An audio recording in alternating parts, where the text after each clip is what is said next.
السلام علیکم۔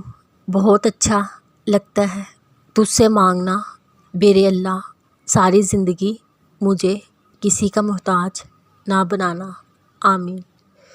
سورج کی کرنیں زمین پر پڑنے سے پہلے نیند سے اٹھ جایا کرو، کیونکہ اس وقت رزق تقسیم کیا جا رہا ہوتا ہے۔ زندگی بہت کچھ دے کر بھی کسی نہ کسی چیز کے لیے فقیر بنا کر رکھتی ہے۔ رسول اللہ صلی اللہ علیہ وسلم نے ارشاد فرمایا، غصہ نہ کرو، تمہارے لیے جنت ہے۔ زندگی میں اگر کچھ انمول ہے تو وہ ہے باپ کا سایہ۔ اللہ کسی دشمن کو بھی یتیم نہ کرے۔ جو آنسو تم نے تہجد میں بہائے ہیں، ان کا اللہ کے پاس کوئی تو صلہ ہوگا۔ وہ جو پتھر سے پانی نکال سکتا ہے، وہ اپنے بندے کے لیے وسیلے بنا ہی دیتا ہے۔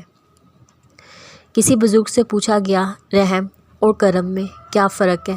آپ نے فرمایا، جو طلب پہ مل جائے وہ رحم ہے، جو بغیر طلب پہ مل جائے وہ کرم ہے۔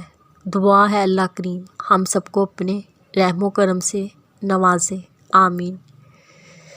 ماں کی ایک عادت خدا سے بہت ملتی ہے، دونوں ہی معاف کر دیتے ہیں۔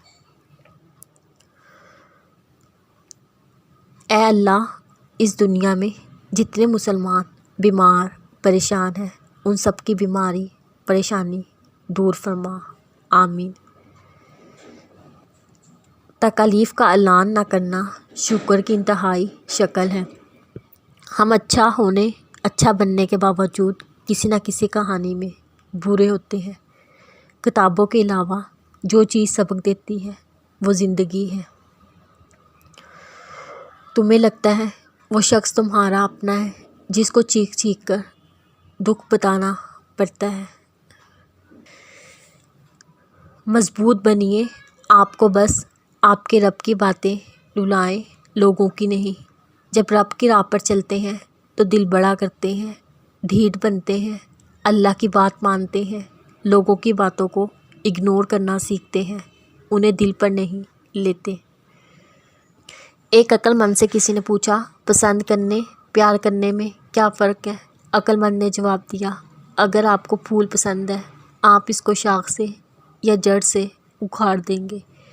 اگر آپ کو کسی پھول سے پیار ہے، آپ روزانہ باقاعدگی سے اس کو پانی دیں گے۔